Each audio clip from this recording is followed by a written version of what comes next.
Hi, everyone. Welcome to this new episode of Carolyn Talks. I am your host, Carolyn Hayes, film critic and journalist, and this is my podcast / YouTube channel where I speak to film creatives about their work, the industry, and what inspires them. And today I am joined by Norm Wilner, who is the acting programmer at TIFF. He programs the Canadian and industry program for the 2023 Toronto International Film Festival, which I'm very excited to talk to him about because some of my favorite films from this year are Canadian produced films, so that's exciting.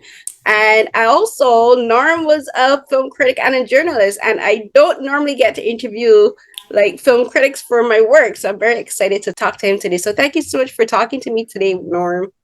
Oh, it's my pleasure. Thank you for having me. Yes. And as usual, I like to have my guests say a bit about themselves and what got them into their line of work. So first, talk about being a film critic. How did you become a film critic? Because I know like my path to becoming a critic is like very different. I had my diploma. I did my diploma in paralegal studies. And then it was like, you know what?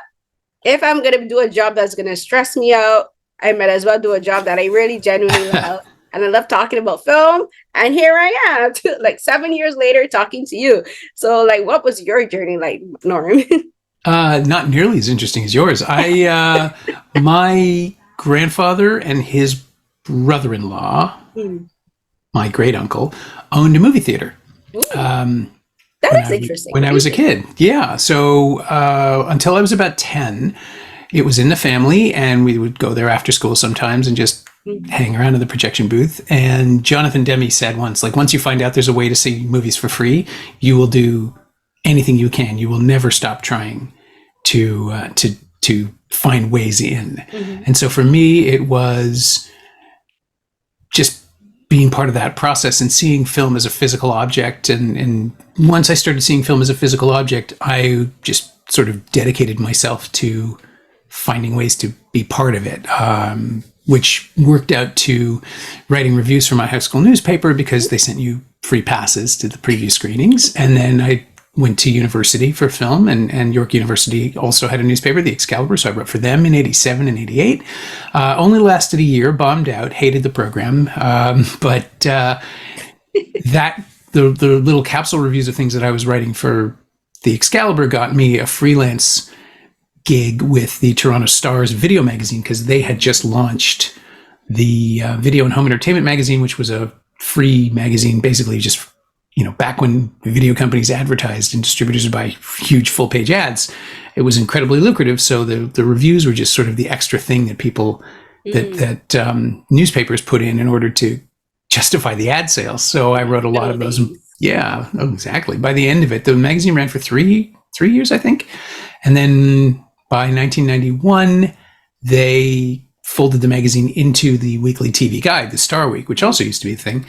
And a year after that, they offered me a weekly column instead of the monthly insert, because it was just easier. And I wrote that for 15 years. And while I was writing that, I ended up leveraging myself into other reviewing spots in the Toronto Star, and then in GTA Today, a free daily, which then became Metro Today, which then became Metro, and it was a whole thing. So I wrote by the end of that, I was the national film critic for Metro newspapers in Canada, just because I wrote for the Toronto paper, but then they would syndicate the reviews, which was nice. And then in 2008, I joined Now Magazine after the death of John Harkness, who was a dear friend, and it was a terrible way to get a job.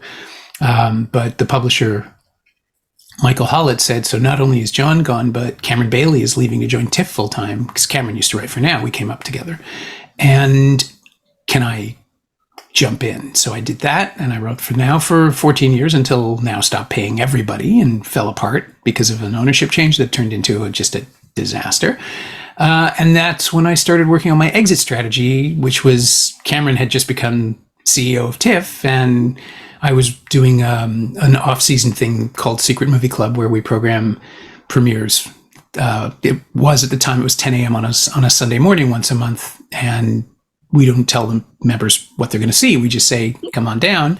And it's since moved to Tuesday nights at 7, which lets us play around with format a little bit more. But I was there already, and I just said, I have some thoughts. And Cameron said, I have other thoughts. And then eventually we figured out how to put them all together, and they created a job for me. Cameron and Jeff McNaughton in the Lightbox were incredibly gracious, especially at a point in time where, my life was falling apart professionally. The Now magazine had basically they still owe people tens of thousands of dollars, which I think they'll never see. They owe me a few thousand, 2 or 3 for the last month that I worked there. But it was the kindest thing anyone could have done for me, but it also turns out to be the best possible job because I am having a great time. Just came off of TIFF. We just finished, 8 days ago, I guess, 9 days ago. We finished up on Sunday the 17th, and it was the time of my life. It was absolutely wonderful. It was busy and kinetic and wild, but you just throw yourself into it, and it loves you right back. And the audiences were wonderful, and the movies were fantastic. We had an incredible year. Kelly Boutsalis and I, my fellow Canadian programmer, just rode this incredible wave of new talent and some old talent, some familiar, veterans. And we just gave it back to people, and they had a wonderful time. So yeah, I'm honestly, that was a really long answer, but it's a 35-year career. So I love those kind of long and informed and detailed answers because it's something that I always say. I should probably put it on a shirt. But one of the reasons I do like asking people these kind of questions is no one's path to any career is the same. Like we all enter into this field from various points of origins with various backgrounds and various not necessarily ideologies, but various perspectives, and the way we see film is different. And, a lot of the way we see film is shaped by our own previous experiences. And the way that you as a programmer would be looking at programming Canadian cinema in particular would be shaped by your previous experience. 35 years is a lot of experience. And coming from working, talking, having your background, like being able to see how film as a physical media, like was projected on screen, like, that's like what that's like 0.0000.1% of the experience of most film goers across the globe. So like that's an extremely unique perspective. I like to think so. I mean, the thing that I love about film as an art form, the only other one is television that can do this. And television doesn't work the same way because it's a more intimate experience because it's in your own home. 500 people sit in a dark room. They all occupy the same physical space, and they all see and hear the same thing. Film is fixed, right? Like it doesn't change from performance to performance. You'll get a restoration here and there, but the movie that plays at 1:30 is the same movie that plays at 4:45 5 days later. And every single person interprets it slightly differently. There is no other experience where the medium doesn't change and the message is fungible. The message is always open to interpretation. And that's the thing that I absolutely adore about movies, about cinema, because Roger Ebert has this famous line about the empathy machine where you are allowing yourself to be hypnotized by someone else's life, by someone else's message, by someone else's art. And that's it. That's it exactly. I mean, I don't think anyone's ever said it better. I'm not sure anybody ever will. But it is that thing where we're all dreaming together. We're all kind of sharing the same dream, but who we are impacts our experience of it. And yeah, I love that. I love being in an audience that is experiencing something great. Sometimes it's fun to be in an audience that's experiencing something terrible, but I try to do that less often. But yeah, there are moments. There's this film that we premiered. I mean, we were the Canadian premiere. It played in Venice at the Venice Days program called Humanist Vampire Seeking Consensual Suicidal Person. I haven't seen it, but the title alone is just so funny to me. And the synopsis is like, what is going on here? Yeah, it is. It's adorable. Like for a vampire movie that deals with themes of suicide, it is charming as hell. And it opens with this prologue, the 7-minute scene where I saw 400 people in that audience each get the joke at a different point in time. And it leads you by the hand. It's very, very careful and deliberate. Ariane Louise says is a brilliant first-time filmmaker. She knows exactly how to play the room. But to watch it twice now, to watch it with an audience and hear them get like these little tiny, these little giggles and snorts that come out as people figure out what's going on in this scene and what the tone is, it's wonderful. And then by the end of it, everybody's laughing, which is what you want. And then it just carries right through to the end of the film. And it's, yeah, I'll connect you to the publicist. You should see it. It's really good. I should. Like, I would appreciate that for sure. Because one of my things for this festival, most of my coverage, not because of the strike, but also because from my personal just personal preferences. I love watching a lot of international films, and I've been watching more like Canadian films. Like this time, I think was the first time I got to see an equal amount of Canadian films and international films. Like one of my favorite films for the festival that I saw, well, no, I should be right. Two of my favorite films that I've seen for the festival is Rue, which is a film from Montreal, and also Days of Happiness. And I love those two films, and they're so beautifully made, and they're so very different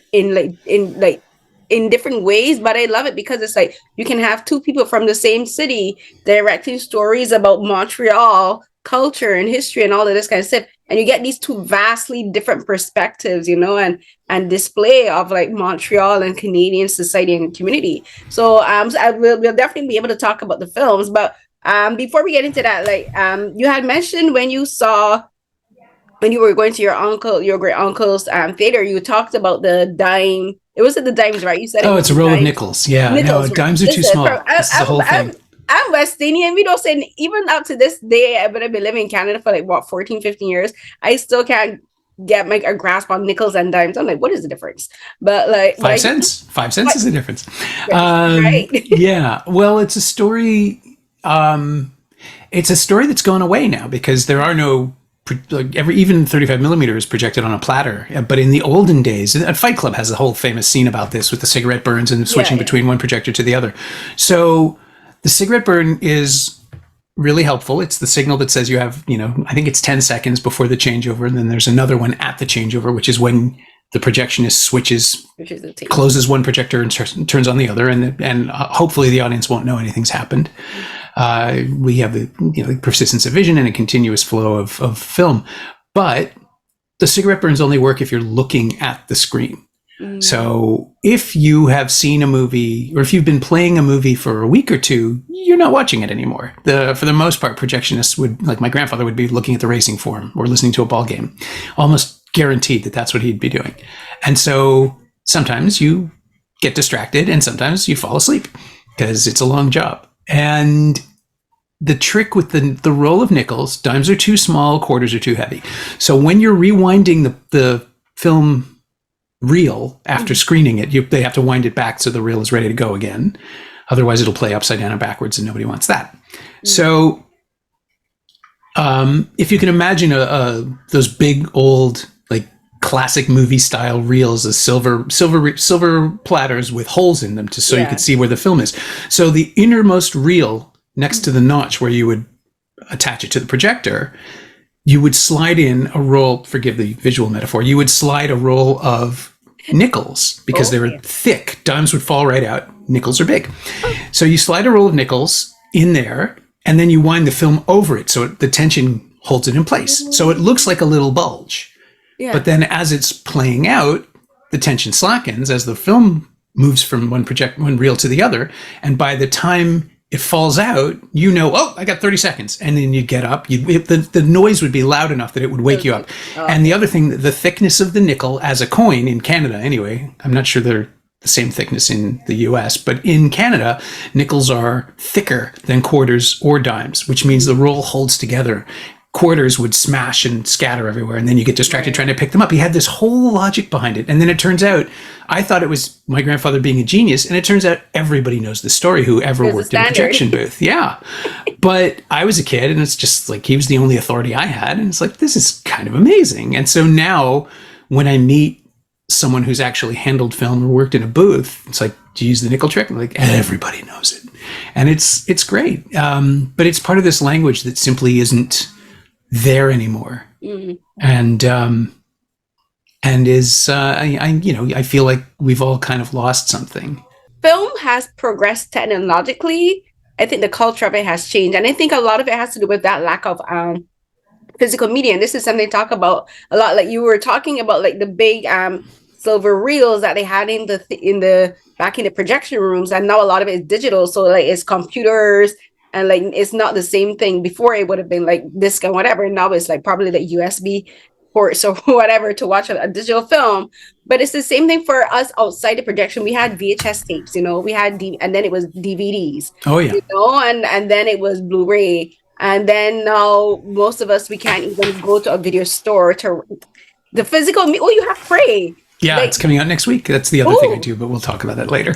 Yeah, and so like now, my sister and I, we still have a few VHS tapes, and we have a VHS player. My sister and I, we're not going to sell it, or we're not going to do anything with it, because like we love that whole idea of putting tapes into the VHS player and playing it.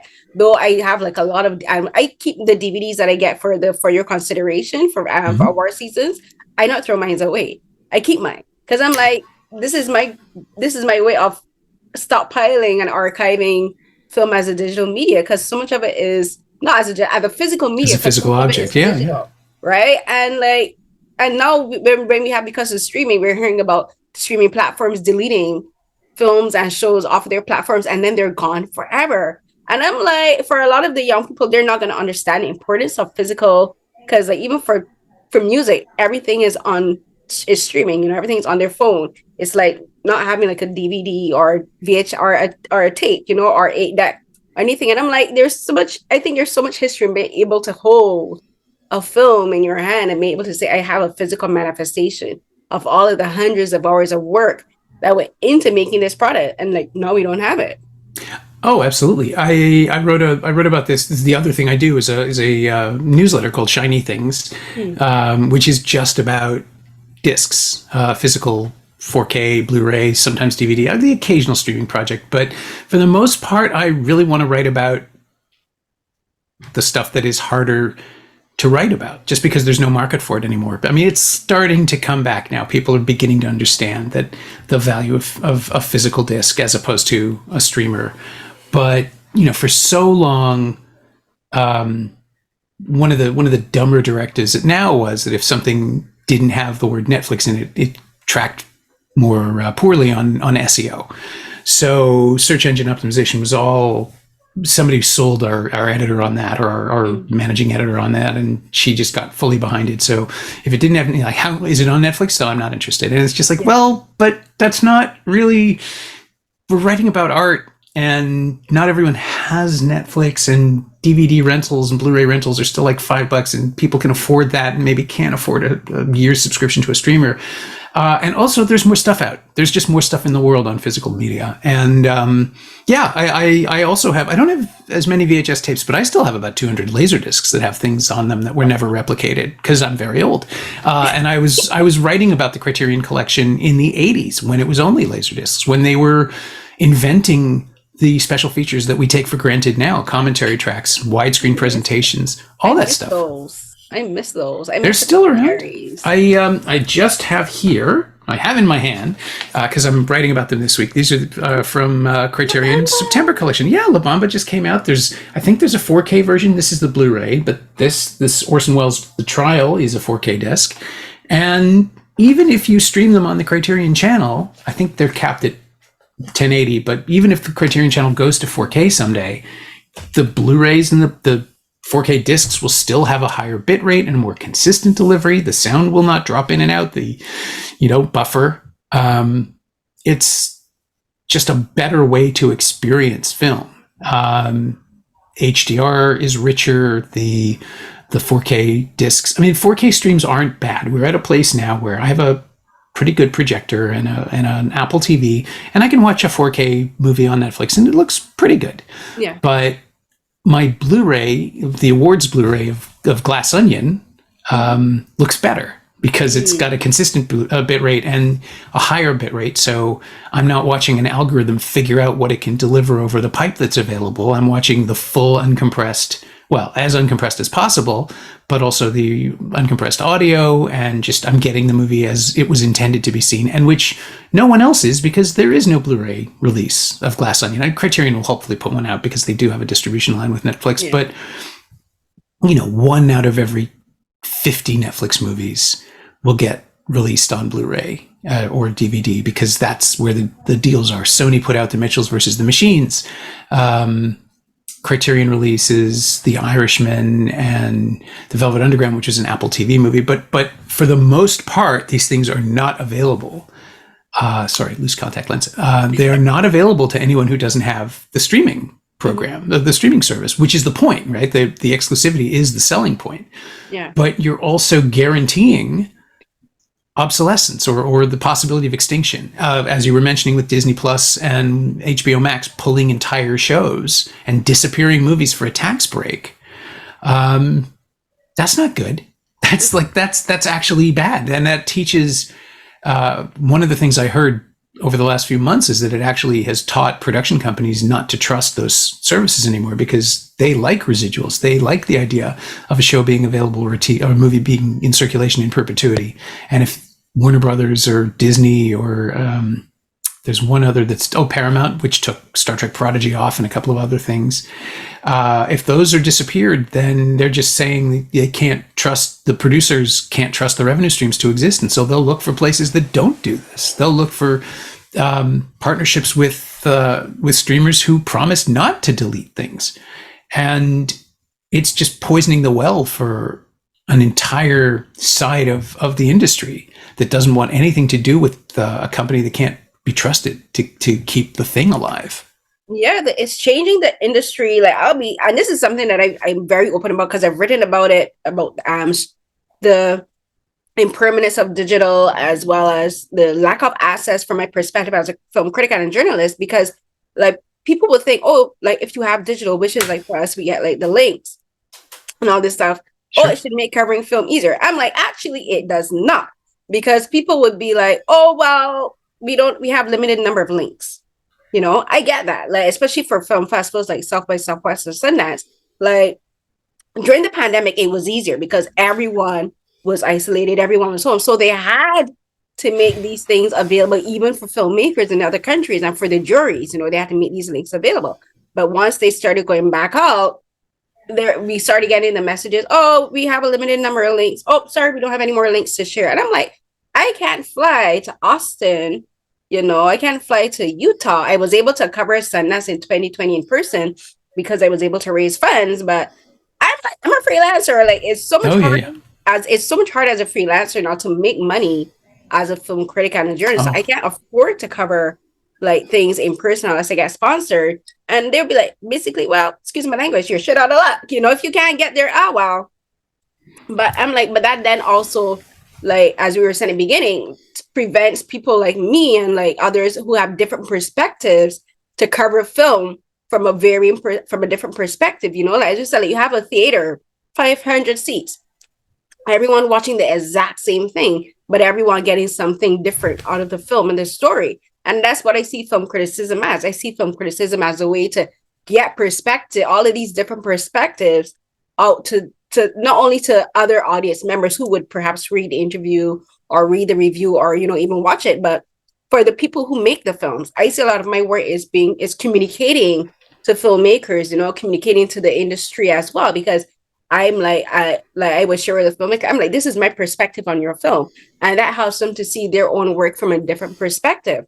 And that's necessary. But the studios and even like the publicists, they don't see that. So like, they don't see the benefits of making film more accessible. Film is becoming very inaccessible now, which is something I thought I would have never been able to say like even 5 years ago, you know? Yeah, and it's incredibly counterintuitive too, because as you say, like, streaming is everywhere. And we did see this explosion of acceptance, like the infrastructure, the technology, it's all there. We can distribute movies to people all over the world at very minimal cost. And some filmmakers are embracing the possibilities, others are not, but studios have been pretty slow to really understand that. And the other problem is that, even just the withholding of links for reviewers, it's preposterous. There's no reason not to share the product with people, especially if you trust these reviewers and they're established. You know, there was the fear of piracy in the olden days, but now every streaming app is incredibly secure. Things don't get out. Things are pretty safe, as I understand it. And it costs you nothing to let somebody review your film. The downside, of course, is that someone may write a negative review, but there will always be negative reviews. There will always, it's a spectrum. People, I hate Rotten Tomatoes. because it devalues knowledge and reduces everything to a thumbs up or a thumbs down, which I know Ebert had a problem with as things went forward, because if you see the thumb up or thumb down, you stop reading the words, and the words are where you understand the nuance and why. Exactly. Why this person give it a thumbs down or why they give it a thumbs up. Yeah. Exactly. Yeah. I understand Siskel was all for it, but whatever. But what you end up with is the breadth of experience of a critic that's reduced to one tiny little blip in an aggregator site where other people are maybe not arguing in good faith, right? Like you have the audience score, and just look at what happens with a female-led superhero movie or anything that stars anyone who doesn't look like Chris Evans. Nothing against Chris Evans. He's very good at what he does, but there are a lot of people who don't look like Chris Evans, and those people get pilloried for existing by a certain demographic who would rather things, stay a certain way.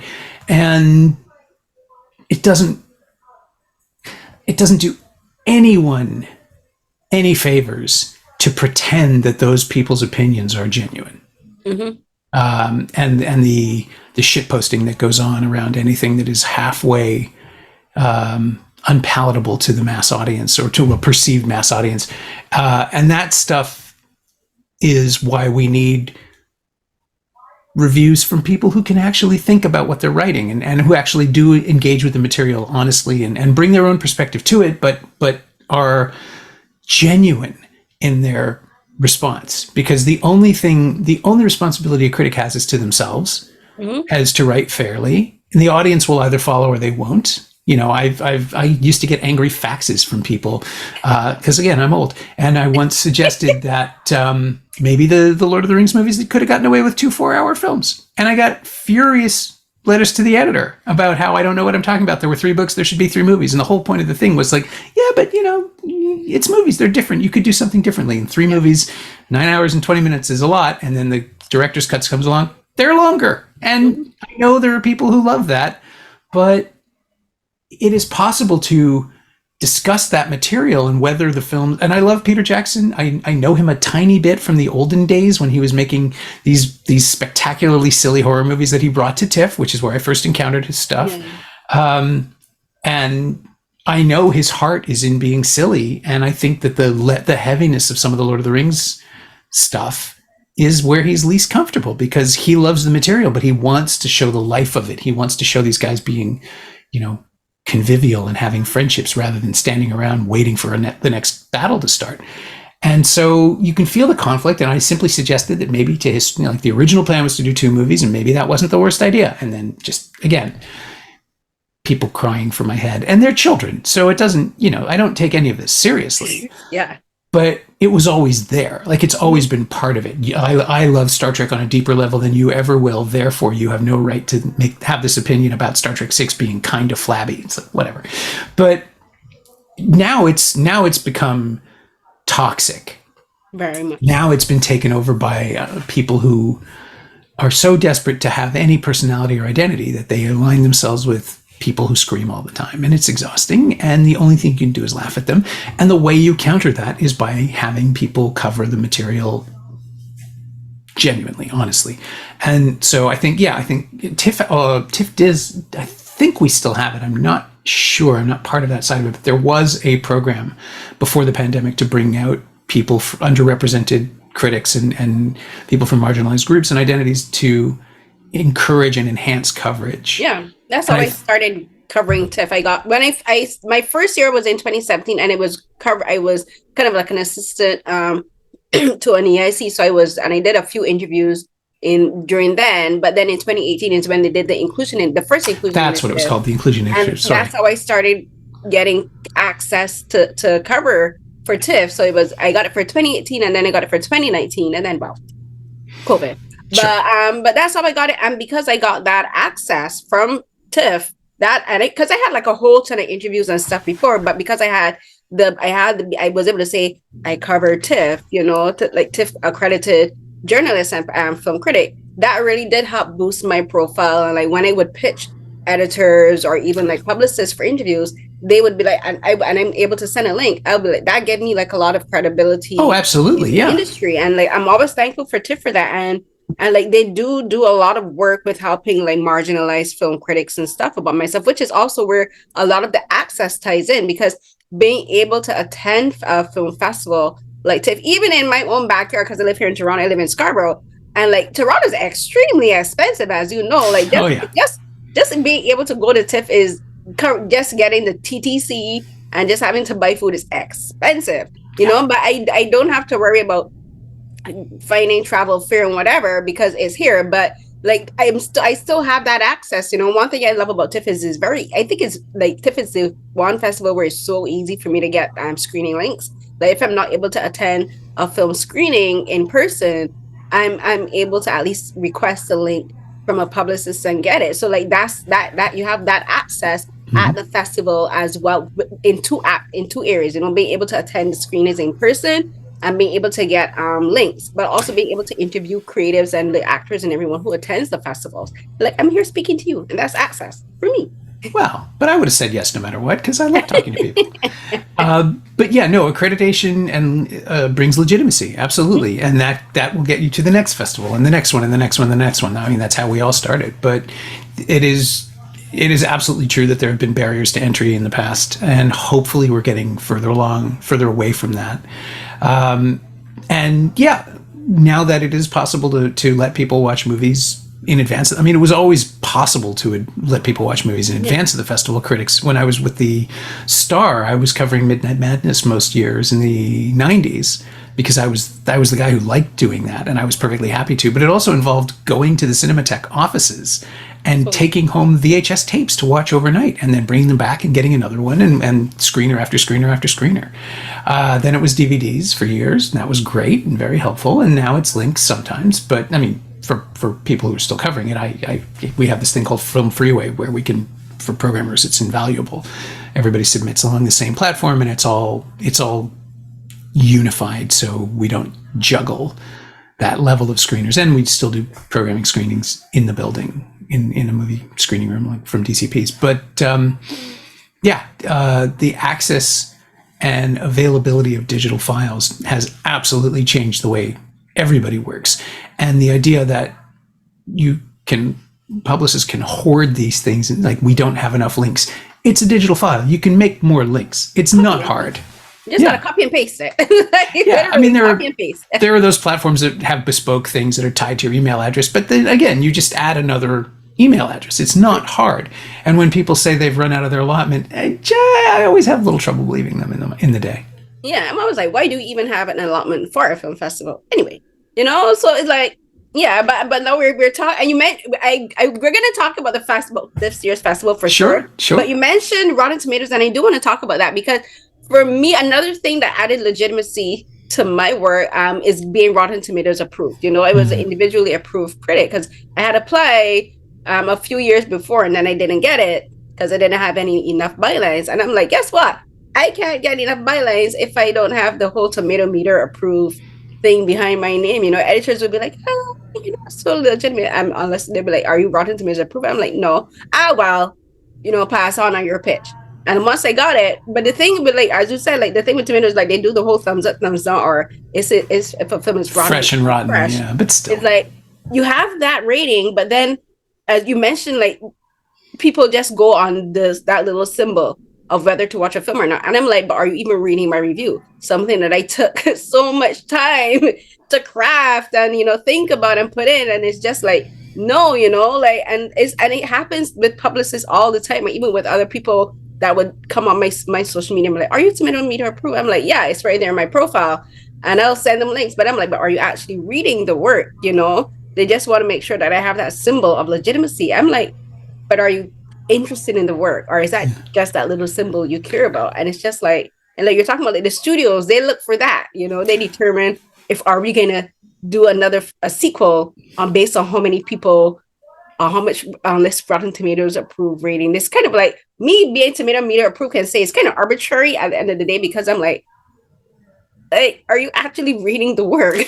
Yeah, well, they care about it because your opinion will affect the film standing, right? Like they're much more interested in appealing to critics who are tomato meter approved, because that will actually have a tangible benefit to them if they like the film. And also sometimes I was told back in the olden days when I was writing reviews, it's like, well, your negative review will actually, we know you're not going to like this, so maybe there's somebody else who can watch this movie. A couple of times people said that, and they were always American personal publicists who are the worst. And it's like, really? Come on, man. Like I'm the, I was a senior film writer. I wanted to review something. I'm going to review it. And if you don't want me to review it, it doesn't get reviewed. And maybe that helps them too, because if they know I'm not going to like it and we don't cover it, then there's no damage. But also, some people read critics to see what they don't like. A number of people over the years have said, oh, I totally disagree with you, but if you hate something, I know I'm going to like it. And that's fine. That's absolutely, it's weird, but it's absolutely fine. It means they're reading the writing. And figuring out if, this is the sort of thing that they might like. Roger had this story, he used to tell it all the time. It's in at least 2 of his books, about being like at work at the Chicago Sun-Times at his desk, and the phone rang, and it was some couple coming in. They said, hey, we're coming into the loop, and we were wondering, like, what do you think we should go see? If we go see a movie tonight, what would you recommend? And he said, oh, Cries and Whispers. Ingmar Bergman, 3 sisters getting together to care for their dying mother. I think it's the best film of the year. And there was a pause, and the person on the phone said, oh, I don't know, that doesn't sound like something we would like. And fine. My standard line is, I was a movie critic for 35 years. I could not get people not to see Transformers movies. But not everything is for critics. Not everything is for audiences, like mass audiences. Sometimes there's a happy medium. But for the most part, you can only be honest about how you feel about something. You can only, I said it before, your only duty is to yourself as a writer. But more to the point, you can figure out how to use critics and use them for your own, what's the right word? Preferences, or for your own information. We are ultimately a consumer advisory. As critics. And one of the things I do with Shiny Things is I really try to write only about movies that I like, because I have the freedom to do that. It's my newsletter. I'm not accountable to anybody other than myself and my readers. And if they don't like it, they can unsubscribe, and I'm going to keep writing about it, because I missed writing once I joined TIFF. I just didn't do as much or any writing. And it's fun. It's fun to be able to write about whatever Criterion is putting out, or the 4K edition of Natural Born Killers, which is a film I hadn't thought about in 25 years, but Shout Factory just reissued it, and here's a chance to think about it again. So yeah, that's interesting. But I'm also ultimately calendar driven, so you're sort of covering whatever gets thrown at you that week. So there's not that much. I mean, I can only write about the things I want to write about, but I still have to have a hook for my own brain to make it feel journalistic. But it's, again, it's just there for consideration. If you don't like the movie, you don't have to. I'm not ordering you to buy anything. I'm not obligating you. I'm not obliging anyone to do anything other than read the words. Yeah, I'm the same way. Like before, early up in my career, I was like, I have to write about all of these things because I'm trying to get the amount of bylines, like if I have all of these amount of articles, people are gonna think I'm more legitimate. But now I'm at a point in my career, like personally and professionally, where I'm like, if I'm gonna do a review, it has to be about a film that I think I have something to say about. And sometimes even if I don't like a film, I'll write about it, because I'm like, okay, let me just start my thoughts out about it. I'm like, do I generally dislike, or is it just very specific things that I don't like? And then I'll write about that. Like I wrote about Avatar: Way of the Water. Like I don't know. But as I was crafting my review, I took it as a challenge to, like, okay, Carolyn, be as perfectly objective as possible. And while I'm writing this review, I'm like, okay, you know what? There are things about this film that I like, that I did like, and like it's not all bad and all that kind of stuff. So so when I write a review now, I challenge myself to write films, and like sometimes because of my cognitive impairment, I can't write. So what I'll do is I'll try to see if I can interview the filmmakers and use that as a way to like sort my thoughts out and like figure out what they were trying to say with the films and all of that. And yeah, so that's kind of like my personal philosophy is very similar to yours. Like I'm going to write it, or I'm going to do an interview, and like if people don't like it, that's okay. That's their prerogative, that's their opinion. I'm going to write it, and I'll be like, at least I'm like, if you at least read it to know that you didn't like what I wrote. So, Yeah. So that's my idea. And now talking about TIFF, like as a programmer, you now also have to be objective in programming films. You know, you have to make sure that when you're programming a film, like it has to be something that you like, but even if it's not necessarily something that you don't like, you have to be like, you know what, can the audience get something out of this? You know, like can the festival Yeah, get something out of showing this film? that's fair. I don't think there is any such thing as objectivity in art, right? I mean, you're curating, you're designing a program that people will hopefully respond to, and yeah, there are films that are more obviously mass appealy than others. Like Vampire Humanist is one where, or Humanist Vampire, the French title is Vampire Humanist. There are films like Days of Happiness, which is like it's a psychodrama, but it's a mass market crowd movie about a woman and her dad, right? That you can see your way into it. And then there are other films that are a little more blunt objecty and less accessible, but they're still really great audience experiences, like Denis Cote's Mademoiselle Canopsia, which is effectively just the actress Larissa Corvo wandering around an abandoned hospital for 80 minutes. We put it in wavelengths, we put it in the proper context, and people loved it, which was so much fun. The trick is to find something that you believe in and that you can get behind. And if you have to compromise on one aspect of it, you make sure there's another aspect of it that will appeal to someone else or the audience. And I think Kelly and I ran each other's movies by each other. We neither of us was willing to sign off on something unless we both liked it and would get behind it, because inevitably there'll be crossovers where she had to introduce or do a Q&A for one of my films and I had to jump in for one of hers. And that's actually kind of fun because you're just jumping into something that's really fresh and you haven't been thinking about for 6 months. It's like, oh, I have to do this now. Okay, cool. But the trick is, I think, as a programmer, you just have to imagine it in front of 400 people, which is, again, something that you don't do as a critic. You either had that experience when you saw it, but you saw the finished film. You saw the film delivered to an audience that you are part of. This is coming at it from the other direction, where you have to watch a film that may not be finished, that might be delivered to you in some, like 80% complete stage, or with one visual effect that isn't there that's going to bring the whole movie together, or without the color correction, or with some rough sound. And you have to imagine how it will work in a theater. And whether, again, with Humanist Vampire, that prologue was all I needed. I could have turned it off after 5 minutes and said, yeah, okay, we're taking this. This is going to work. But you watch it all the way through to make sure. But sometimes it's really obvious. And sometimes it does require a little bit of a leap of faith, or at least a leap of imagination, thinking, well, yeah, I think this will play. I think this will land with an audience. I don't know. Then you have this amazing roll of the dice where either they're going to like it a little or like it a lot. And it always paid out this year. Even the films I was a little bit worried might not find their people, they landed with the right audience. And it was, it was wonderful. It's honestly, it's the most thrilling thing to be on the stage with a filmmaker the first time their movie gets a standing ovation, the first time they know it worked. Because until you put it in front of an audience, you can't be sure. Nobody knows, right? Like nobody knows exactly what the mood in the room will be, if the projector, like if the light is too low, if the light is too high, all these variables. And then it isn't until the film ends and the audience responds that you really know. And it's wonderful. I know I've told this story a bunch of times in the last 2 weeks. Danny Boyle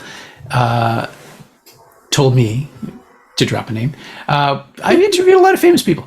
So in 2010, we put him on the cover for 127 Hours, and that film premiered at TIFF, or Telluride, I guess, but it played Toronto. So he and I had lunch, because I'd interviewed him a number of times, and we knew it was going to be a long interview. So it's just go eat lunch. So we were in the restaurant at the Sutton Place, I think, or the Four Seasons, and we had this really lovely conversation about, ultimately it was about Slumdog Millionaire, because that was the film that had played TIFF 2 years earlier. And this was his big return with this new film. And, everybody was talking about Oscars because, of course, Slumdog Millionaire had won Best Picture and Best Director and some other stuff. And he was like, none of that is important.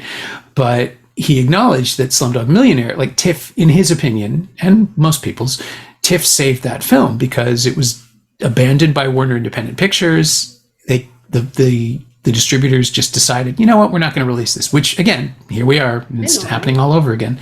So Warner Brothers produced it through their independent shingle, because that was the window of time where everybody had one. There was Warner Independent and Focus Features, which is still around. And there was another one that like Fox Searchlight had just recently been created, and all of these things. And he'd made 28 Days Later and Millions for Fox and Fox Searchlight. And 28 Days Later was successful enough that he could just call, I think it was I can never remember this guy's name, but the then head of Searchlight, and said, like, Warner Brothers just dumped this movie on me. Will you at least release it on DVD? And they said, sure. You want to go to TIFF? We'll take it. We'll put it in TIFF. We know they love you. So, which is weird because I don't know that TIFF had ever played. Shallow Grave must have played here, but TIFF hadn't played a lot of his films. But Toronto loved Danny Boyle. Trainspotting, actually, I think, if I remember this correctly, Trainspotting made more money in Canada than it made in the US for whatever reason, just because it didn't fly. Miramax there was a whole NC-17 thing behind it. I can't remember. I may be making this up. I don't know anymore. But for whatever reason, he loves Toronto, and so he came back, and they brought Slumdog Millionaire here. And they were still planning on a DVD release in the spring, and just let it play the festival circuit, let it roll. Maybe it would play Toronto and Sundance and just, roll onto video after a few months. And so after the first press screening, I was there for that, which went off like a rock concert. They were like, you've been to press screenings. Sometimes at a comedy, people will go, that's funny. Like, there's no engagement. There's no response. It's true. Slumdog Millionaire blew the roof off. The press screening blew the roof off the place. Roger Ebert was there. He wrote about it. It was massive. And so Tom, what's his name, calls Danny Boyle. He says, in the story, Danny Boyle says, and then like 10 minutes after that press screening, I got a call saying, hey, so we're thinking about a theatrical release after all, because it sounds like it's going to get really good reviews. And then 2 days later was the premiere, I think, of Slumdog Millionaire, and the public premiere, and that blew the roof off. And Tom, what's his name, calls and says, so we're thinking October. What do you think about October? How do you feel about October? And then it wins the People's Choice Award at the end of the festival. And Tom calls him back and says, so the 12th or the 19th, like, which one's better for you? And they were so excited about it that it ended up getting a huge push from Searchlight. It became their Oscar candidate that year. And of course it won Oscars. And so Boyle says to me, the thing about Toronto, it's the only film festival in the world where you give people the movie and they give it back to you. And I thought it was a metaphor until I was on stage this year. And it's like, oh no, holy shit, this is exactly what he was talking about. This is literally true. The room reflects the film back at the filmmakers. And the Q&As are always interesting. People ask really smart questions. People are excited to be there. When something goes wrong, if the sound cuts out or the lights don't work properly, they're on your side. They absolutely want it to recover. And we had a couple of hairy moments where I could just tell the directors, don't worry, they're with you. This is going to be fine. And it comes out the other side and nothing but love. It's absolutely exhilarating. And yeah, I'm kind of annoyed that it took me 55 years to figure out that this is what I love doing most in the world, because I would have said it was watching movies, and now it's actually being there with them. Yeah. I think Toronto audiences, for TIFF anyway, are very responsive, especially with the audience. Because I wasn't able to do any press screenings this time because I had a lot of interviews to do. So like, I was very happy about that. But that's good. But doing all the films that I saw I only saw 5 films in cinema, and were they all Canadian films? Because I saw Days of Happiness in cinema. My audience loved Days of Happiness. Oh, which one were you at? I was at both of those. Were you at the one in the Lightbox or the one in the IMAX room? At Lightbox. Yeah, that was a good screening. Yeah, that was a good screening. They loved that. I saw Swan Song. I was at the one when you did the Q&A afterwards. So that's why I immediately went to the press office. I was like, can I have contact to interview him? Because I love like the way how you did the Q&A for that. And also because I just love that film. And it was just like, oh, I got to talk did you program Swan Song? Was it Kelly? Because I know like... no, that was one of mine. I know Chelsea a little bit, and they reached out to me as soon as they knew that we were going to be ready and said, we think we'll be done in time. Do you want to take a look at it? And it's like, this is the Karen Kane thing. Hell yes, I want to take a look at this. were you at the Q&A with Karen, or was it the second? I did No, I too. was at the second one with the Oh, cinematographers and the that was a editors. great Q&A. It was. Chelsea and Sean, the director and producer, were just exhausted. They'd been Mm-hmm. pushing the film all week, and so they said, "Can we take this one off? And we'll give you a couple of other people." It's like, I want the crew. I want to talk to, like, this is a documentary that there are a lot of documentaries about performance, but as you know, like, this one was, they found ways to mic dancers. They found ways to shoot without, bumping into people. They're running around the stage at a massive production. I knew that was going to be a fun conversation, and I'm so glad you were there for that, because that was just so great. We had two DPs and 3 editors, and good questions, right? Yeah, because it was like 5. No, it was great questions. I love their answers too, because the thing about them, they were so very, I think, honest and open about that film, about the process of that film, because they were like, it was a dream to shoot. Like, they were like, no, we lost like 30 pounds each filming this thing. And one of the cinematographers got a concussion. Right. Like, I actually interviewed Sean and Chelsea yesterday. So, like, for the podcast and everything. Oh, yeah. And it was great to talk to them, because this film, and this is one of the reasons I want to talk to you, because this film is set in Toronto, for one. Like, I don't get to see many documentaries or films set in Toronto where we know that it's Toronto, because there's a lot of films that get filmed here, but it's not Toronto. It's like New York or some other place. Sure, yeah. But it was like, it's set in Toronto, and it's about this huge institution, this huge cultural institution that still, I think, has this, that's still kind of like, it's there, but a lot of people don't really interact with it, because because it's artistic and it's specifically about ballet and the opera and stuff. And like, I walk down that area all the time, especially like during TIFF. Sometimes I get out at St. Andrews Station, or sometimes I get out Osgood, and I walk past there all the time, go to eat there. Yeah. And I see the posters. Like, I saw the poster for the Swan Lake poster, and I'm like, I was watching the film in this theater,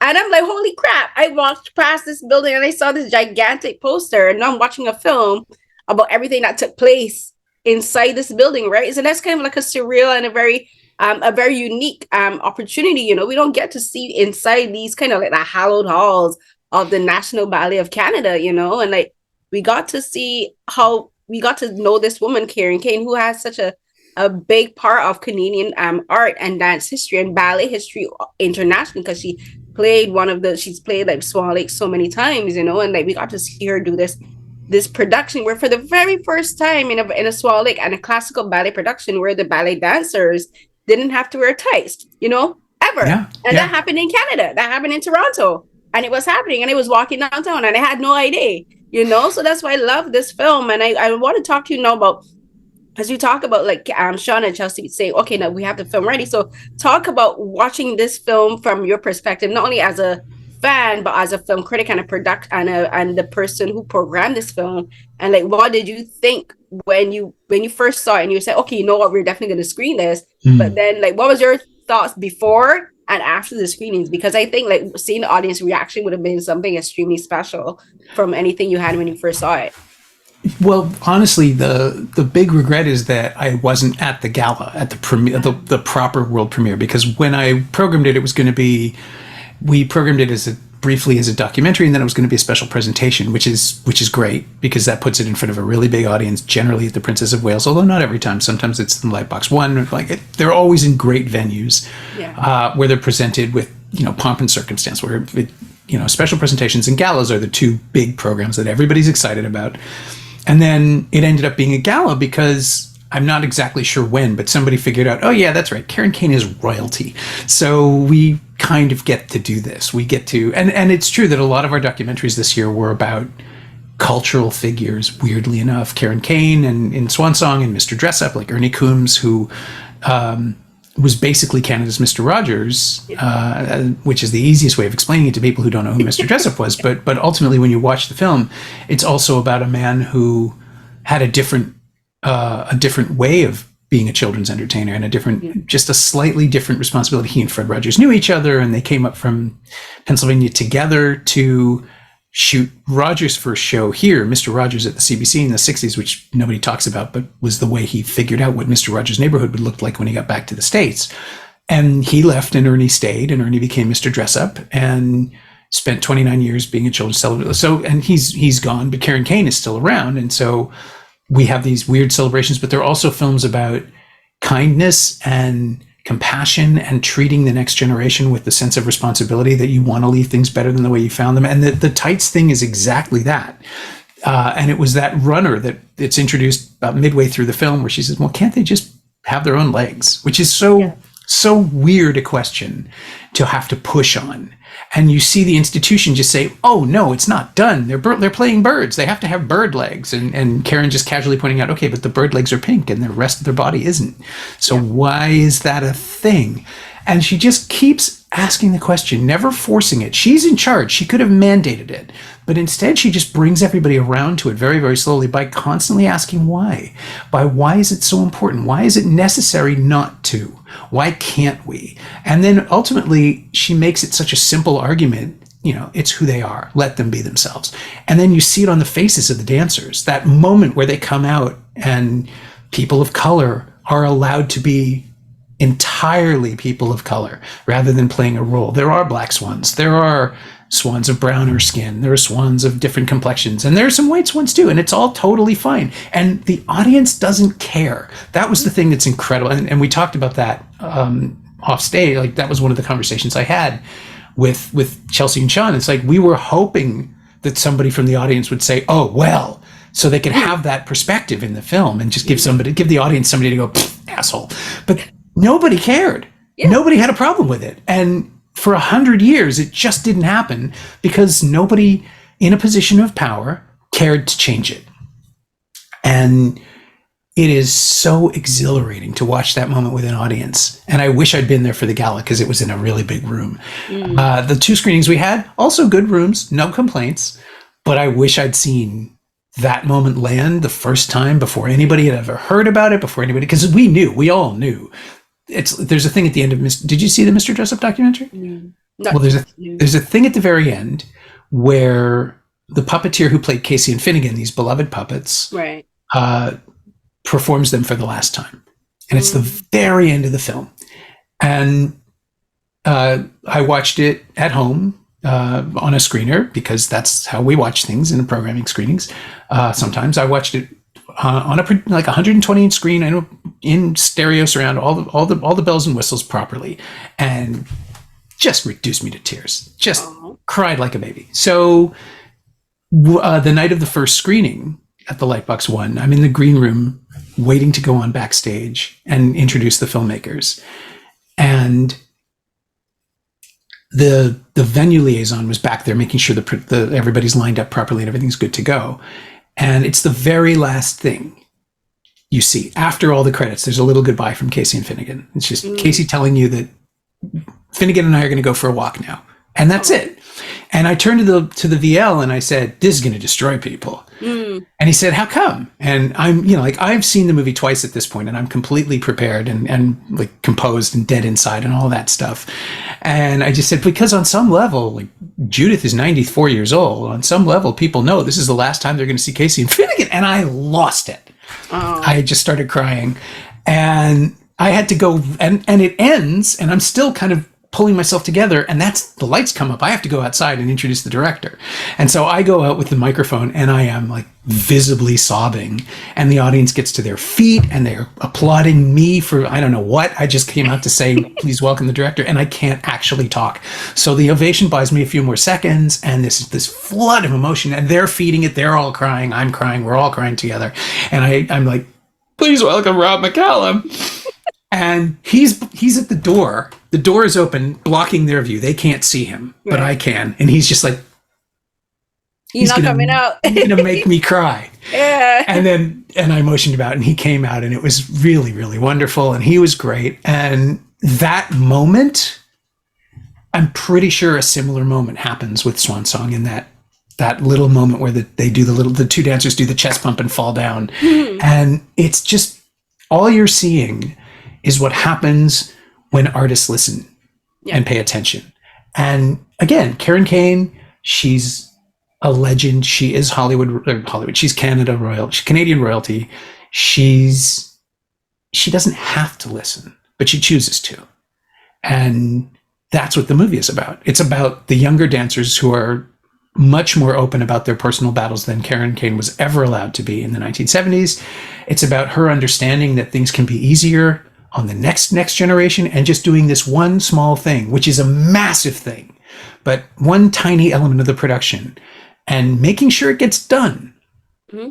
And that's what leadership feels like now. That's what empathy feels like. And that was watching it at home. It's just like, oh yeah, we have to put this in there. Not only is it a really good movie, but the message is absolutely necessary. And yeah, it's changed a couple of times. Chelsea and Sean sent me 2-3 different cuts over the months. We first saw it in, I want to say late June, early July. There was some question as to whether it'd be ready in time, and then it was, and so we got to watch it, and then I passed it along to Kelly and Tom Power, because he's Tom Power, CBC. Tom Powers is our guy, the documentary programmer, because even though as the Canadian programmers, we get to choose anything that's made by a Canadian filmmaker or produced in Canada with Canadian money and a Canadian producer or some combination, it has to go through Kelly and me. We are the gatekeepers, really, for lack of a better term. But before it can make it into another festival program, it comes through us, and then we steer it. And this was easy because it's a documentary, so I sent it to Kelly, I sent it to Tom. It's like, this is really, really good.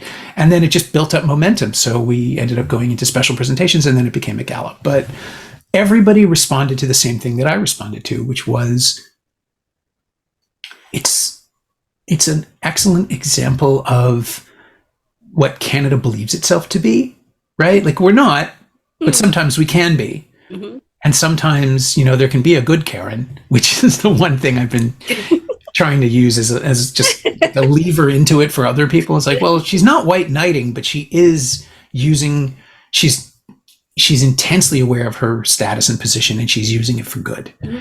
And that's kind of what Mr. Dressup was about before anybody had the language. I mean, Casey was played by this puppeteer, Judith, whose last name escapes me, as either a boy or girl. It was like, Casey is the first non-binary character in children's television, and it was in the 1970s, and nobody noticed. It was just deliberately designed. The puppet was deliberately designed to be read as a boy by boys and girl by girls. Casey is an androgynous name, and they never pushed anything about it, but it was always just there. So the audience could identify with it. And they didn't even know it was a queer statement or a political statement or anything about the gender spectrum. It was just a way to get kids feeling comfortable and making a space for them.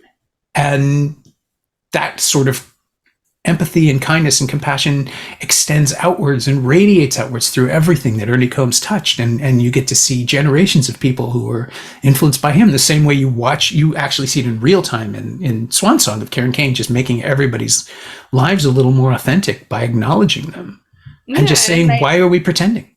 No, it's true. And because I think one of the reasons that Swan Song is honestly one of my favorite films for the festival is because it's so authentic. Like Chelsea and Sean were very careful to make sure that they highlight, because what we're seeing is just a feature version of the 4-part series, and I'm really looking forward to this series. Is they're very careful to make sure that they showed the Karen in particular in all of these various sides. Like, yes, people know her as like the prima ballerina, people know her as the artistic director of the company. But like they also show like she's also she's very witty, but she's also very sarcastic, and at times she does and says things that people could look at her sideways and said, that wasn't very nice. Like one of the things where she talks about getting the swan from the fan, and I'm like, imagine the fan watching this and hearing that she didn't like the swan that she sculpted for them, or that she doesn't like the painting that Andy Warhol created for her, and like I like that she doesn't have that pretentiousness about her, and that the film makes sure to show those moments, instead of just showing all the glossy sides of her. Like, they're like, nah, we're gonna show her saying she don't like this painting. I have it, I hung it on my wall, but I don't like it, and also her admitting about like she didn't really understand the ramifications of the whole tight situation, but then also getting us to see like how these dancers struggle mentally, like Tanae, who is one of the Black dancers, she talked about the racism and feeling isolated and not fitting in with the ballet community. And so does Shanae. I love she's amazing, and like I love that they were so careful in sharing her own struggles with mental health, and like how being in that space also made her feel isolated and like not feeling like she's part of ballet. She's like, I love this thing, but I feel like it's destroying me at the same time. And so the film like encapsulates all of these things about not just ballet, but I think Canadian society, because Canadian society, as you mentioned, a lot of people have this. A lot of people outside of Canada have this perception of Canada being the good version of America in the North, and I have to tell people, I'm like, as a Black woman living in Canada, I can tell you no. Like it is like it's a very carefully constructed persona or facade that Canada has, and like these different films that have been showing shows that it's not all this, but a lot of these things can be better or improved just with empathy. Like using Rue as an example, Rue talked about the Vietnamese refugees who came to Montreal in the 1970s. And like, yes, they did face racism and they faced it like ignorance, but then they also met a community of people who took the time to get to know them and who took the time to show them empathy and understanding and met them where they were at, you know? And I think like, as you were talking, it kind of made me think like all the Canadian films that I saw, all the films that I've seen for the festival so far all have that theme of empathy, you know, of meeting people where they're at. Like Days of Happiness is about that. Like this is a young conductor and she's struggling to figure out why isn't her work clicking? Why isn't she succeeding, or why isn't she able to do what she wants to do as a conductor? Lo and behold, it's because of her relationship with her dad. And the empathy that she has to that she receives is from herself, where she has to say, you know what? I have to be empathetic to myself. I have to be careful and kind to myself and put myself first, you know? And it's about her learning to meet herself where she was at and like learning to understand that her expectations were too much of herself because of what was placed on her externally. So like all the films have these underlying themes. So, like for you as a programmer, like it may not have happened intentionally this year, but like, did you ever like had a moment where you thought, wait a minute, we had a theme and we didn't necessarily have a theme? It did emerge actually over the course of the cycle. I mean, we started programming in March, and we had it all put together by the middle of July. There was like one Deepa Mehta's film, I Am Sirat, was added towards the end. It was a very late arrival, just because we weren't sure we'd have it. Yeah. And even that film is about experiencing someone else's life, like being on board, riding along with someone who is, in this case, a trans woman who has to code switch and go back into the closet to live as her dead self with her fundamentalist mother in Delhi because her mother won't acknowledge her as a woman.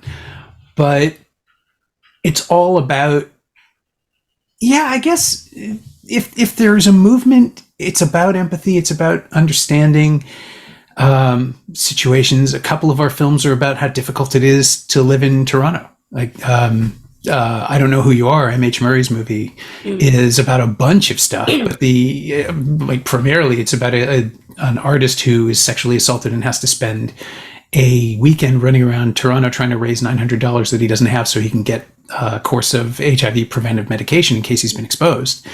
And it's about how hard it is to live in Toronto if you don't have money or status. Yes. It's about how hard it is to do a lot of things, but that's the underlying theme. And last year, before I was on board as a programmer, VT90's film This Place. I love that. I actually know VT. I interviewed her too. Yeah. She was on the Amplified Voices and Canadian Film Jury this year because I knew, well, she didn't have a movie in this year, so she could be.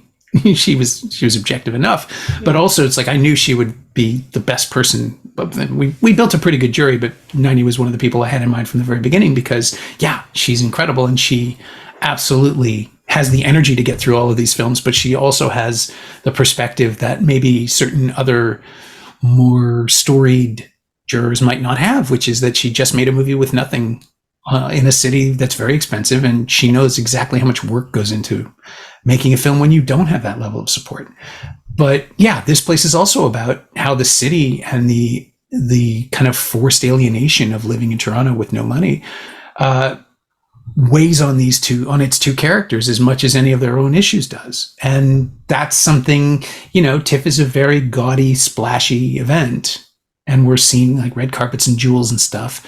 But the smaller movies get the same platform if we're lucky, and they definitely get the same audience. And maybe it's worth it to acknowledge that not all art is pretty, not all art is glossy, and certainly The lineup we've had is much scrappier, I would say, than it has been in years past. But also that's because Canada, as a cinematic hub, is in a place where the tools are digital cinema is incredibly easy now.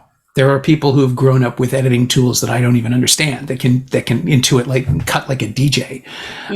There's one of the movies I haven't mentioned yet, The Queen of My Dreams, Fawzia Mirza's film. That's another Did you one see I it? want to see. I haven't seen it. I actually met the director and the lead actress at the Real Asian party. Oh yeah. Because I also cover Real Asian, like covering Asian cinema is a big passion of mine. So I went there and so what I was talking to just happened to bump into her, and she was like, "Oh, I'm in Queen of My Dreams," and she's like, "This is our director," and I'm like, "Ooh!" And because it was on my list, because usually at the beginning of every festival I make a list of films that I want to see based on like the synopsis and everything, and that was one of them. So I have like the contact there to like reach out to them, because I was just like, "Ooh, it's another Canadian film and it's about Pakistani culture." Yeah. And stuff. I'm like, "Yay!" Yeah, but it's also, the language of it is incredibly sophisticated. It shifts between 1969 and 1999 to tell the story of a mother and daughter at a point when they're the same age, 30 years apart, and played by the same actor, which is amazing. Amrit Kaur from The Sex Lives of College Girls, an HBO series. It's her first feature. She absolutely crushes it. She's incredible in both roles. And she's so good, in fact, that the version of the film I first saw was low res enough that I didn't realize it was the same person, because I couldn't quite. Yeah, well, I mean, you blow something up to a projector and it can get a little boxy, a little pixelated. And the resolution was probably 580 or 540 or something. And it just wasn't in HD. And so there's a shot later about it, and I was watching and thinking, oh my god, these two actors must have worked together. So like, I think this one's a little taller than the other one, but they're getting the gestures right and everything. This is really great. They must have rehearsed for weeks. And then of course it's the same person and I'm an idiot. But it snaps into focus, and there was one shot that was sharper than the other. It was a close-up of the younger mother in 1969. It's like, that's the same lady. And then I realized what I thought was a pretty good movie became a great movie, because that's a brilliant device. But yeah, the language of that film, there's this little rotation thing that the screen does when it's flashing backwards and forward, like somebody spinning a turntable at you. Oh, okay. But also the cinematographer, like Fawzia, figured out a way to explain it to their DP, Matt Irwin, who shot, I think, the second season of Sort of, the CBC series with Bilal Beg. And his eye is amazing, but what he does is he makes the 1969 series sequences look, he appropriates the texture and color scheme of Bollywood cinema. So pastel colors, bright light, sunlight pushing into the frame, and all kinds of other little fun ticks that we internally just associate with Bollywood cinema, the 60s and 70s. And then the 1999 scenes are just shot a little flatter, a little dirtier, like a Miramax indie from that period. And it's just this casually elegant way of just going, this is where we are, pay attention. And you pick it up very, very quickly, and it's really, really clever. And then it also just builds to this climax, which sort of merges all the textures in one shot, or two shots. It's wonderful. But again, it's one of those things where it's like, oh, this is a brilliant new voice. This is and Foz is not a kid. They made their short film that this is based on. The Queen of My Dreams was in 2012, I think. And they're mostly a writer. And in fact, I've been on the picket lines for months. So I'm even happier to see that get resolved. But more and more, it became really obvious that the films we were watching, especially the first features, are movies from people who have been thinking about this for a really long time. And part of that is the result of the Telefilm Talent to Watch initiative, where, again, they're reaching out to underrepresented and marginalized voices and giving them the chance to direct a film rather than just write it or shoot it or co-star in it. And you're seeing people deliver first novels. Like they're getting it all out just in case they don't get a second chance. And they will all get a second chance, because the stuff we've seen is brilliant. We've seen some stuff that's less brilliant. We didn't program those. We actually had to leave out films for one reason or another. Sometimes it was a question of post-production. Sometimes it was the filmmakers wanted to go somewhere else instead. And I can see a couple of movies that we couldn't get going to Sundance very easily. Good for them. I hope they're successful, because rising tides do lift all boats. Yeah. But what you see is the best possible assortment. We were like overjoyed to have so many good films. And honestly, it's a great time for Canadian cinema. We were reaping the bounty. I didn't, like, people kept saying congratulations. Like, I didn't do anything. I just pointed at stuff. Kelly and I both were just like running out with a net, catching stuff that was falling because it was raining good movies this year. And everybody said, like, you have so much enthusiasm. It's like, I'm really happy to be showing these films. I didn't, like, there's nothing in here that I'm ashamed of. There's no political pressure to take. Like, and ultimately that's been wonderful too. The festival has been, other people from other film festivals have told me stories of backstabbing and territory and turf wars. We don't have that, or at least if we do, I haven't been part of it. People would say, "Oh, I saw this. You might want to take a look at it," and I would say, "This doesn't work for us, but you might be able to put it in." What do we call it? The film circuit, which is the sub-distribution thing that TIFF does, where we put movies in movie theaters all around Canada. In the off season, even if they didn't play the festival, there might be a home for something that doesn't quite fit. So that was something we brought up a lot.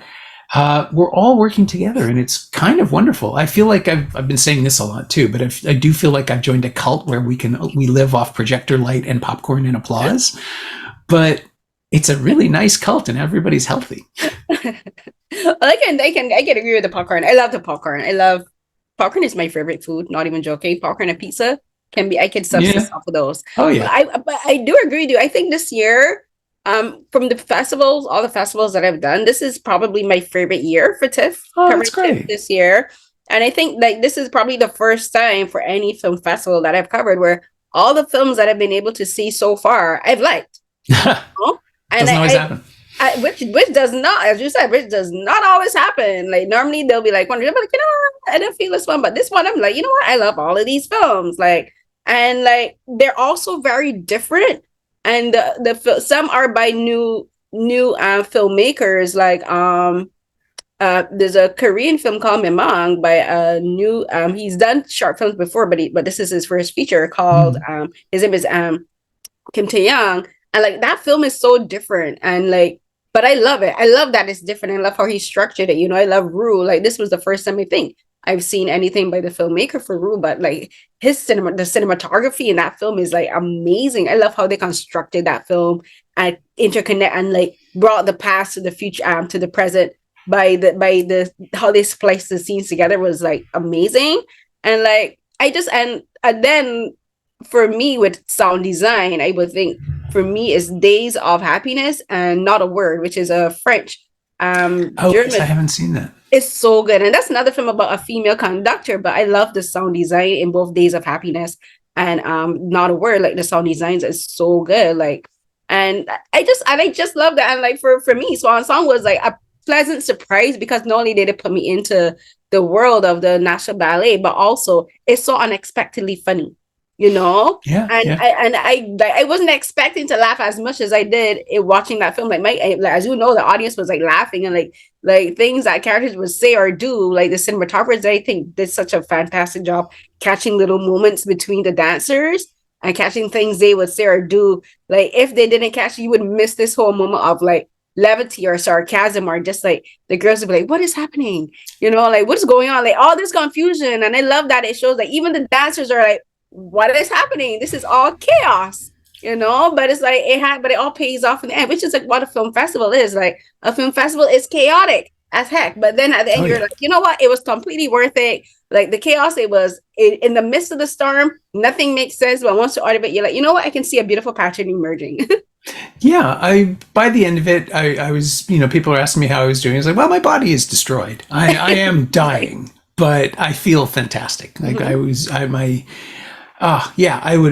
waking. Oh, I sound like such a nerd. I was waking up early because I was excited. I wasn't sleeping much, but I was waking up excited to go back in because you just get to keep doing it. You just get to keep running, and then you crash hard.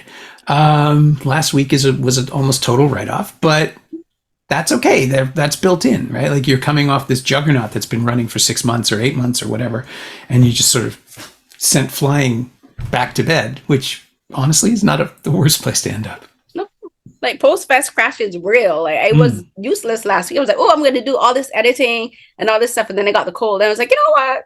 No. I really started able to do my editing from the end of last week because I had a piece to write.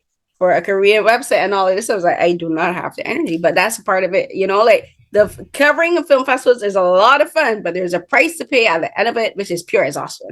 Yeah, I will say it's actually easier to work for the festival than to cover it. Really? Nobody believes me. But yeah, I mean, when I was writing for Now, when I was covering any film festival, you see every movie you can. We would file something like 60, 65 reviews over the course of, and you start in mid-August. My birthday is the middle of August, and it would be the time when I say goodbye to my family and my friends and just disappear into the festival, because the press screenings would start and you just lose yourself in the cycle of the pre-interviews. And with Now too, we had to prep everything by Labor Day for our big TIFF issue. And so once the festival starts, you're just filing reviews for online, or you're going to the interviews, and it's way, way harder to run and sit and run and sit and run and sit and then try to have a coaching conversation with an artist you've admired for 30 years, and run and sit and run, and then somehow at 1 a.m. type that up and put it on the internet. That was awful. And then you get up at 8, you have to be at the next screening the first thing in the morning at 8 o'clock, 8:30 in the morning for the first press screening, and run and sit and run and sit and run and sit. When you're in it, when you're introducing and running Q&As and hosting the occasional cocktail, that's not work. Like, this part was the party. This part was just, I was playing Frogger. I would be running from the Scotiabank to the Lightbox back and forth across Adelaide over and over and over again. But you're always running into an adrenaline situation. You're always running into, you're in front of an audience, or you're having a conversation with somebody you really admire, but there's a level of professionalism where you get to just be equals for those 5 minutes and talk about, like, the Viggo Mortensen making sure the projection was at 2.4 for the right lighting, for the foot candle number. I'm not even sure what it was, but he, like, 2.4 to 2.6, it's got to be in there somewhere, because I got some stuff going on with the sunsets. And it's like, you do. I've seen your movie. You do have some stuff going on with the sunsets. Good for you, Viggo Mortensen. Good for you for caring. Because not everybody does. But you get to see that. You get to be part of this flow of art. And you can, for all the noise about red carpets and which movie stars were here and which movie stars didn't come because of whatever reason, or whatever other thing is happening outside, when you're in the building with the audience, once you're in the auditorium, they're there for the wall, they're there for the movie on the screen, and you just get to be part of that experience. And I could live on that. I get it. Like, I get why people program for multiple film festivals and just travel like nomads, going from city to city, making movies happen for people, because it is like the greatest feeling when it lands. And I got to have that at least once a day, every day, from I didn't do anything on the Sunday, except I was there for the awards, when I got to watch people who I'd worked with and filmmakers that I'd helped a little bit just by bringing them on board, win prizes that could alter the course of their careers. Meredith Hammer Brown winning the Fapresci Award for Seagrass, a film I haven't even mentioned now, but it's this tiny, delicate story about a Japanese Canadian woman whose relationship to her heritage might be the biggest stumbling block in her marriage, but it also might be her husband. And it's one of those things where you just sit and watch and steep with this life for 2 hours, and it's great. It's a wonderful film. We did 2 Q&As for that, and each time Meredith would reveal a little bit more about herself, and then I would get to talk to her afterwards, and you build these relationships with people. And when you see the films embraced by an audience, and then by in this case by Fapresci, the International Critics Association, it's exhilarating. They didn't have to give the film to the local film. Like, they didn't have to give the prize to the local movie, the Canadian film at a Canadian film festival. It's Vancouver, but still. We don't do that. I'm a member of Fapresci. I've been on juries, and you are discouraged from giving the award to the hometown picture because it looks like you're playing favorites. But really, yeah. But they just, only once, I think, have I ever been able to do it. And it was for Joanna Hogg's first film, Unrelated, which in the rear view at the London Film Festival. Yeah, she's a genius. It was her first film. It was brilliant. That's what we were there to do. Of course we gave it to it. But it's not done because it's seen as the easy way out, or a political gesture. But really, they picked it because it was their favorite film in the entire Discovery program. And it's great. And I'm so glad for Meredith, because it does mean that the path to her next film gets a little easier. And then that means I get to see it, right? This is all ultimately self-serving. Like I said, once you find out there's a way to see movies for free, you never stop. So I just want to keep seeing Meredith's movies because she's doing great work. So yeah, I'm gonna root for them. I'm gonna help. But if that's what I do now, if that's my job, instead of directing people to them once they're out, I can direct people to the first screenings of them. That's even better. But and that's an important thing as a programmer that I don't think I ever thought of before. Where like, yes, your job as a programmer is to select films that the audience will like, and that will kind of like boost. I don't want to say boost the profile of the festival, but enhance the festival experience and the festival itself. You know, by saying we platform this award-winning film, but also your job as a programmer is to like offer support to these filmmakers, especially for the young and emerging filmmakers, you know, for like those who have their first time features shown at the festival, or even like those for like the short films and like the platform in like the wavelength and the short film programs. Like your job is to give them a boost, because like that's telling them, they're like, oh wait, that's giving them validation as filmmakers. They're like, oh wait, the programmer from TIFF likes my film and wants to platform it. That gives them that validation, you know, that gives them that support. Like, even when you do the Q&As, because one thing that I think a lot of people don't realize is that Q&As are an art, and it's an art form. You know, it's like not easy doing Q&As, it's not easy doing interviews. And like one of the things about Q&As at film festivals that I think is very important is to highlight the filmmaker in their own space, you know, in the auditorium, because where else but film festivals do we get to see the filmmaker talk to the audience about their own film, you know? That's the only, like doing interviews is one thing, but like within the space of the film festival itself, that's the only place where we get to interact with the filmmaker, you know, and see them talk about their story and see them talk about crafting their story, their films and all of that. And as a programmer, like that's your job, to give them that space and the opportunity to say, here's your audience, talk to them. Yeah, I mean, we do at TIFF. We do try to bring in the artists year round. I mean, I kind of love it. I've always been a little tiny bit of a ham. That's why I have a podcast. Well, I mean, I started the podcast because we were doing fewer and fewer interviews at Now, and I just wanted to keep talking to people about art, because it's just the most interesting thing. It's the best part of the job, is to talk to somebody who makes art about why and what other things they love and how it works to be an artist consuming art and you know, whether it influences it. So my podcast is called Someone Else's Movie, and it's a show where writers, directors, actors, industry figures talk about a movie that they love but that they have no professional connection to, because I discovered years ago that when someone is talking about something they love, you like the talking points fall away, the posturing falls away, you get the real person. And it's the best way to connect to another human being, is to ask them what they love. And so I'm really comfortable doing that, and I'm just enough of a ham to enjoy doing it on stage, with, you know, make people listen to me, but also to steer the focus towards, because it's one of the things that I started doing this year, which I will probably keep doing because it's fun, is when you come out and they're applauding, it's like, I didn't do anything. You're not here to see me. Let's talk to the real people. And you bring out the director, and everybody loves that. But it's true, they're not there to see me. I facilitated the screening by programming the movie, but ultimately that's my job is finished. By the time I get back out on stage, they want to talk to the talent. And that's a lot of fun, knowing that you're not the reason someone is there, but that you can be part of the experience and make it play for that person. That's kind of fun too. So yeah, I've been doing onstage Q&As at TIFF. Secret Movie Club has an interview at the end of every screening, generally with the filmmaker, but sometimes with somebody who's commenting on the film that we've just seen. And so, you know, if you can do that for a 10 a.m. screening, if you can find a way to be interesting at 11:45 in the morning, you're probably pretty good at this. Yeah, that's the reason why I do what I do, because I just love talking about movies, and love talking to people about movies and why they do. So like that's fun for me.